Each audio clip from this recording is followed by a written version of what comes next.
Hello everybody, it's Scott Model back for another video in my deep dive series on the mod Dooglamoo Cities for Minecraft. Okay, I'm in a new super flat world here. I just broke that block. I always do that. I like to wave at you guys and end up breaking a block. Alright, but what we want to deal with in this video is the very basic start of the economy. Okay, that's why I've gone into this new super flat world where everything is in isolation, because it's best to learn things in isolation and then slowly build them up, because it gets complex very fast if you don't have a general idea of what you want to do. So far in our transfers, everything has been free. It's been a free economy, to where if one of the industry blocks, either a manufacturing or resource, requested an item, it was given to it freely. If it needed to transfer an item out, it was done so freely. It went into distributors freely, no fees for the distributor. It went into the warehouse freely. So that's a very valid way to play, but there is a whole different level to the game with Dooglamoo Cities that's very unique, and that is adding the economy. All right, so how you initiate the economy is with an item called the coin pouch. And the coin pouch is a very simple recipe, just requiring a string and any color of wool will give you an empty coin pouch. Now I say empty because it doesn't have any money in it. It says there in the tooltip that it has $0. All right. But how you can add money into it, if you choose to do that, is with emeralds. Okay. Emeralds are basically the economy in Minecraft, and they carry over here. So an emerald is worth $100, it says in the tooltip. So now the coin pouch has $100 in it. If I was to add a stack of emeralds in there, it would still be $100, because they only read it when they are stacked as such. So that's $800. So this stack of 2 doesn't matter. They're stacked single. So you can only do $800 at a time. But if I take this guy out now, I take the emeralds and I have $800 inside of it. Now I can't get the emeralds back out. That's just, it's in there. All right. So you can pre-seed your blocks with some money in them by putting emeralds in the coin pouch here. Okay. So let's look at the blacksmith here. That'll basically get rid of what we need the crafting table for. Let's put the blacksmith down here. All right, and we do know if we put a lever on it, we can control whether it's active or not. So the blacksmith, as we know, requires wood to function. All right, so if I put a coin pouch in here, let's get an empty coin pouch. And let's try to get it before he does his first process. So I have this empty coin pouch in here. All right, I have now initiated his involvement in the economy. He is now an economic block, an economic agent. All right. But let's speed up our tick rate a bit here to 100. And let's let him produce the sticks from this. That's what he needs the wood for, is that he makes tools. There we go. So he made his 8 sticks. All right. No money changed hands there. Wood has a value of 20, but we gave it to him for free by putting it in there. Sticks have no value. So this action of manufacturing sticks, auto-crafting sticks, earned no money. Now, as we'll often see, the blacksmith wants iron. Give me some iron ingots, all right? And the reason is so that he can perform his function, so that he can make some money, right? So if we go ahead and give this guy, let's say 9, right? Let's give him 9 ingots, right? And he would have needed to have gotten them elsewhere, except we just went ahead and, for our study to understand how this thing works, we went ahead and just gave him the 9 ingots, as we did with the wood. Okay. All right. So he made his tools here, but he's still wanting ingots, of course. I mean, that's his goal in life. He wants your iron. But let's look at the value of these guys here. All right, so that's $81 for the iron hoe. That's $44 for the shovel. So what's that, $125, I think? $118, what, 200 and 30, 43, somewhere around there. Another 118, 353 plus 8, 61, something like that. I don't know, crazy, but that's the value generally. Him performing these functions of crafting those, I'm not actually sure that that adds up exactly to that number. Let's see, that's 8, 16, 10, 1. Now, I don't think that it adds up to that number, but there could be the idea that he'll need, and by the way, he will need some food if we want to keep going on this, so I'm just going to give him some potatoes for right now, just for the test. Otherwise, he could potentially go out of business. So, all right, $177 came from producing these tools. That's all we need to really be concerned about at the moment. All right. But let's go ahead then and turn him back on. He, of course, wants more iron, right? So we now know that he has $177. Just for the sake of it, let's go ahead and pull out a coin pouch and let's see if we can track, because I don't think that number added up to that. All right, he's going to be asking for iron again, so let's go ahead and give him the 9 iron that he needs to make a block. That's the next thing that's going to happen. He's going to make a block of iron, and let's see what value that's going to have.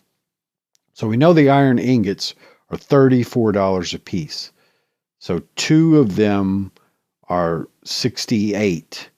So 4 of them are 120 plus 36, 136.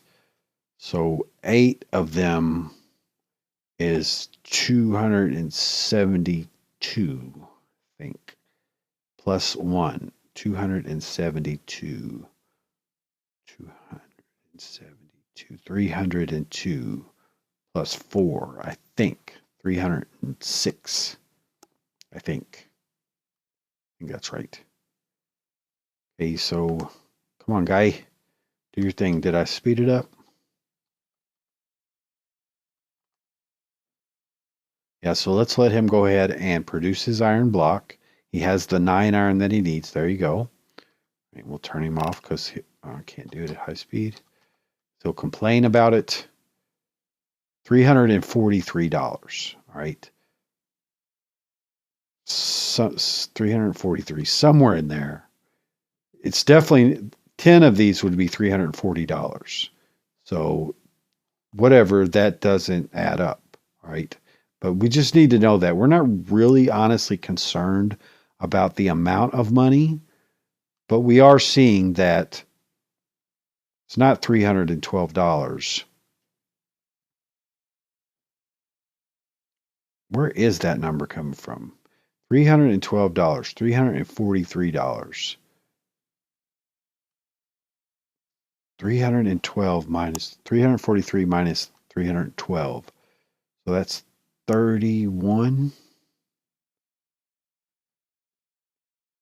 Not sure, guys. I don't know. 34. So I'm not sure where that difference came in. But there you go. That's why we do these things in isolation. But we don't really care, honestly, what the number is. It would be kind of nice to know. Wish I could look at the source code, but it's not open source.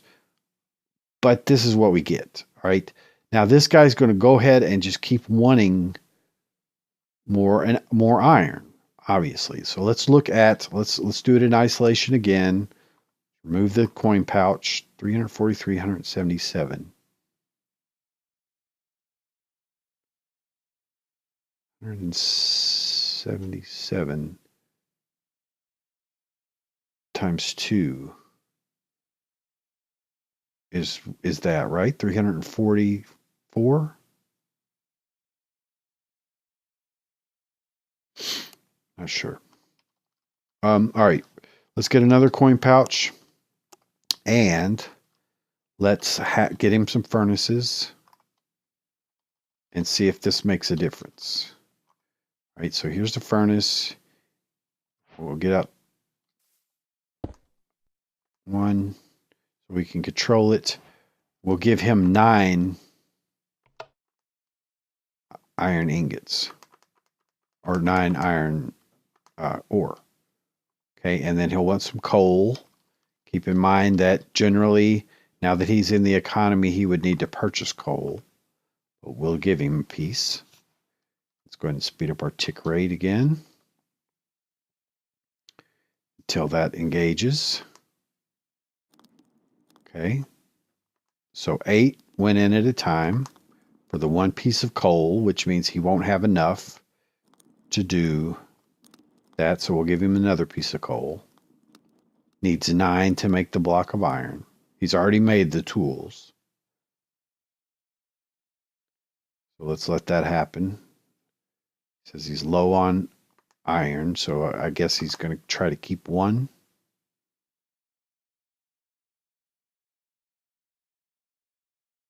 I don't really think so, but maybe. Give him 1 more. Unless he tries to fill up the coal.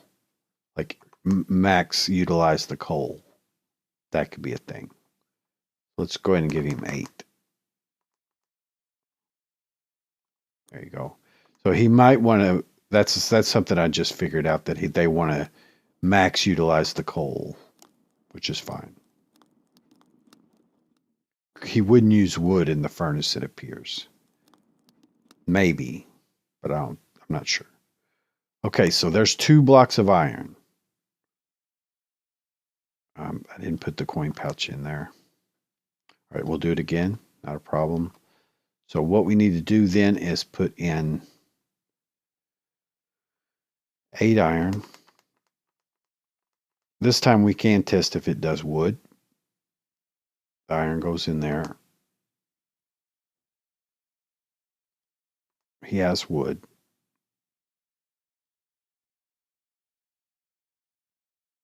I've never seen a message from him asking for coal. So he could just sit here. So maybe you could shut this guy up if you, no. Okay, he says low on coal. All right. So there's coal. So he won't use wood. He uses coal. And we need to give him 1 more. Well, 8 more. So that he'll fully utilize the coal. Okay, again, good to do this stuff in isolation. After you build up, it gets quite complex. You know, and I know this is not particularly related to the economy, but it is. It is because it helps us to understand how it all works. That is sometimes more important. So 492.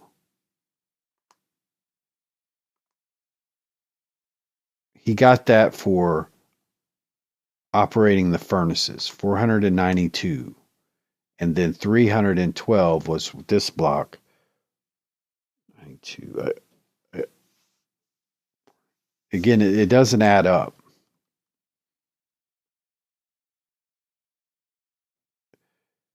I did read in the wiki that sometimes the action is above the price of the goods. Yeah, I remember that now. The action is above the price of the goods so that he can make a little profit. So there's a profit markup here. We just, we could probably figure it out, whether it's like 10% or 5% or something like that. But there's a markup, and that's the reason, so that he can make a little bit of profit, because he has to buy food, he has to buy wood just to keep going, just to even begin to produce any of these, and coal. So he has to have coal, wood, and food to stay in business. Now let's go ahead and get the tick rate out and turn that off. So in isolation, that's what we've learned. We've learned that he gets money for performing actions, okay? And the coin pouches determine that. So generally, this is the amount of money that he's made for each one of those actions. So doing the furnace with a block of emerald, converting I guess you got money for converting the iron over.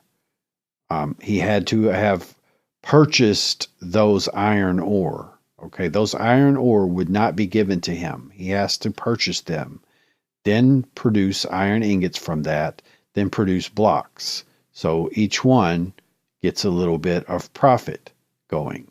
All right, so this block in isolation, that's what we can expect to see.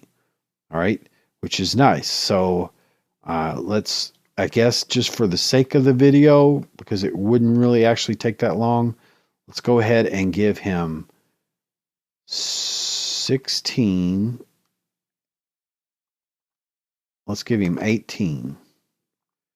And so that would be coal, 3 pieces of coal. We actually have to give him 24, I believe. Okay, let's go and turn him on. A coin pouch. An empty one. Just so we can see the total amount of money that's transferring. Higher tick rate. And that should transfer over to the furnace. Okay, he got his wood. One's over. You can see it's doing one at a time. Doesn't transfer them all over at a time, but it does a group of 8. 8 over to the furnace. And a piece of coal. Okay, there's the tools. So those came back. He needed 9 to produce all the tools. 3. Yeah, he needed 9 ingots to produce all the tools.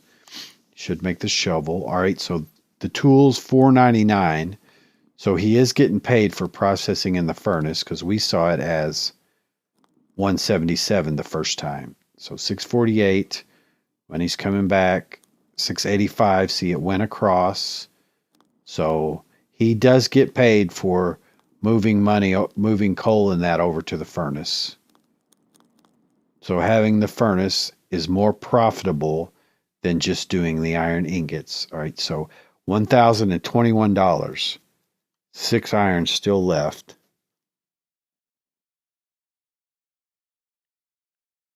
Yeah, so that's more profitable, I do believe. Okay, so anyway, that's what we learned in this video.